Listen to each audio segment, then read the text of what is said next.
Halo, Assalamualaikum warahmatullahi wabarakatuh. Perkenalkan, nama saya Adelia Herawati dengan NIM 0122111040. Di sini saya ingin membuat video UAS Bahasa Indonesia, yaitu adalah pidato dengan tema kenakalan remaja saat ini.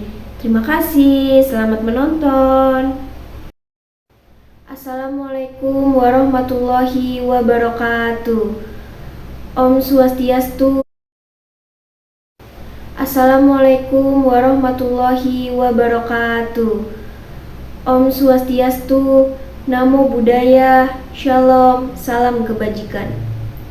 Yang terhormat Ibu Apriani Rianti, SPD, MPD, serta generasi Indonesia yang saya banggakan. Pertama-tama, marilah kita panjatkan puji dan syukur atas kehadirat Tuhan yang Maha Kuasa yang telah memberi nikmat dan hidayahnya, sehingga pada kesempatan yang baik ini kita bisa berkumpul dalam keadaan sehat walafiat tanpa kekurangan suatu apapun. Berdirinya saya di sini ialah untuk membahas isu yang sangat penting dalam lingkungan masyarakat, yaitu kenakalan remaja terkini. Fenomena kenakalan remaja telah menjadi perhatian serius dalam dekade terakhir. Dengan perilaku-perilaku yang semakin melampaui batas dan mengkhawatirkan. Masa remaja merupakan masa yang penting karena merupakan masa peralihan dari anak-anak menuju dewasa. Remaja tidak lagi disebut sebagai anak-anak dan tidak juga bisa disebut sebagai dewasa. Pada masa tersebut, remaja seringkali melakukan perilaku-perilaku yang menyimpang. Perilaku delikuen atau kenakalan remaja merupakan gejala sakit patologi secara sosial yang terjadi pada anak dan remaja yang disebabkan oleh satu bentuk kepengabdian sosial dan merangsang mereka untuk membongkar tingkah laku yang menyimpang. Kenakalan remaja dapat berdampak tidak baik bagi perkembangannya. Kenakalan remaja tentu saja dapat mempengaruhi masa depan anak tersebut. Banyak hal yang harus dimiliki oleh remaja dalam menghadapi masa peralihan ini, baik itu berupa kesiapan mental, bekal diri, dan agama, konsep diri, dan salah satu yang penting adalah kontrol pada diri sendiri. Kenakalan remaja dapat dipengaruhi oleh beberapa faktor, yaitu identitas, kontrol diri, usia, jenis kelamin, harapan terhadap pendidikan dan nilai-nilai di sekolah, proses keluarga, pengaruh teman sebaya, kelas sosial ekonomi, kualitas lingkungan sekitar tempat tinggal. Kenakalan remaja merupakan sikap dan perbuatan yang dapat melanggar aturan dan norma yang berlaku, baik norma di masyarakat, termasuk juga norma agama yang dilakukan oleh remaja. Kenakalan remaja meliputi semua perilaku yang menyimpang dari norma-norma yang ada di dalam masyarakat, pelanggaran terhadap status maupun pelanggaran terhadap hukum pidana. Pelanggaran status dapat dicontohkan seperti halnya kabur dari rumah, membolos dari sekolah, merokok, minum minuman keras, berjudi, beralkohol, ikut balapan liar, dan lain sebagainya.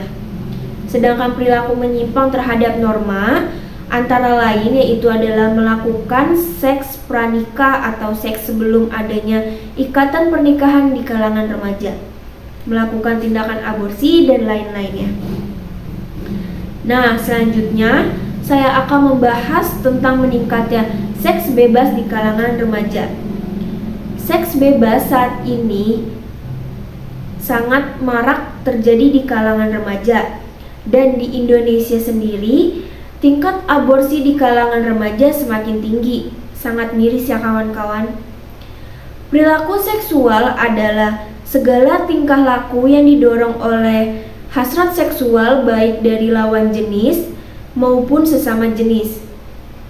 Perilaku seksual adalah perbuatan zina karena seks bebas merupakan hubungan seks yang dilakukan oleh laki-laki dan perempuan bukan melalui pernikahan yang sah. Di kalangan remaja, perilaku seks bebas ini dianggap sudah lumrah atau sudah biasa. Namun, hampir seluruh remaja tidak menyadari dampak yang ditimbulkan dari perilaku yang mereka lakukan saat ini, yaitu dapat mengakibatkan putus sekolah, hamil di luar nikah, pernikahan dini, kehamilan yang tidak diinginkan, aborsi, bahkan kematian.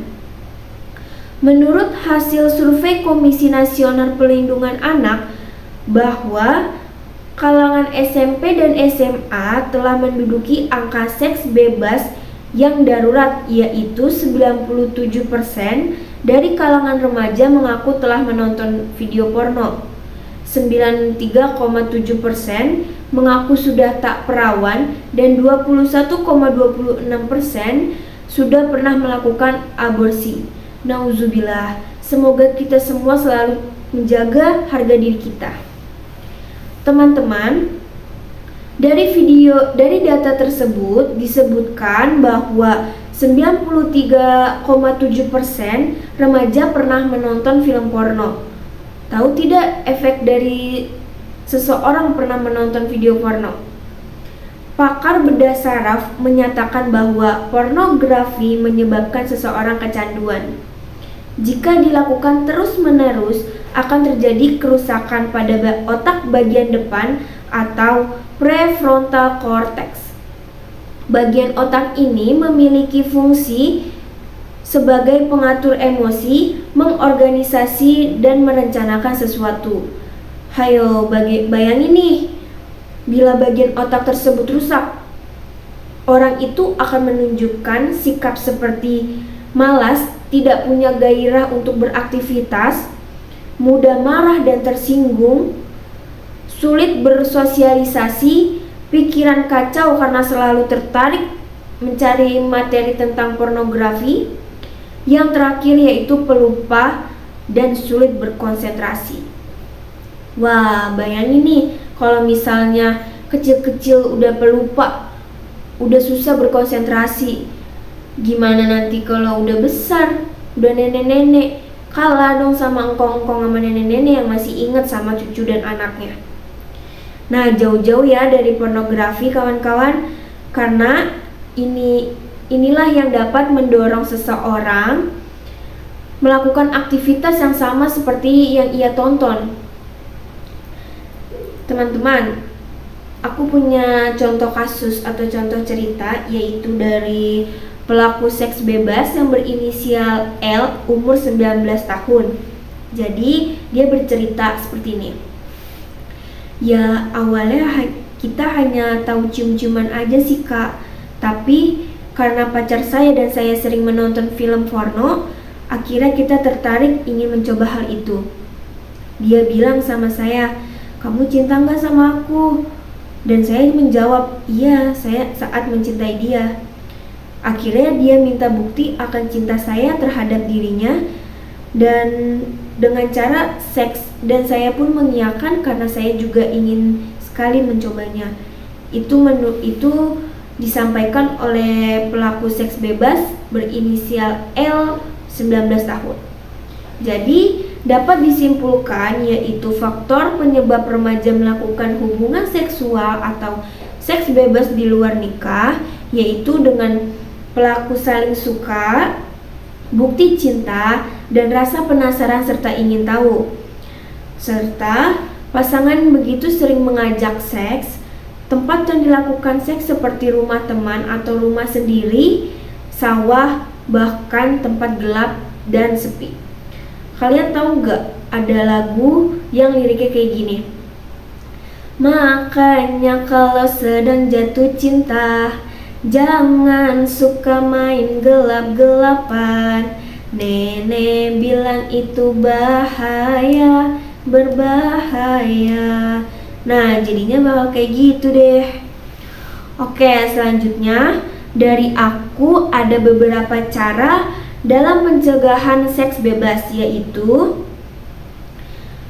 dengan tidak berpacaran, harus pintar memilih pergaulan yang baik, lebih memperkuat iman dan memperbanyak ibadah, membatasi pertemanan, Jika mempunyai pacar hanya untuk penyemangat belajar, tidak melihat film porno, jangan mencari teman laki-laki yang mempunyai perilaku buruk, tidak pulang larut malam, lebih konsentrasi dengan prinsip pada diri sendiri, menambah pengetahuan tentang bahaya perilaku seks pranikah, memperluas pergaulan, dan aktif dalam melakukan kegiatan sosial dan hobi yang positif. Demikian pidato yang bisa saya sampaikan. Semoga apa yang sudah saya sampaikan bisa bermanfaat bagi teman-teman.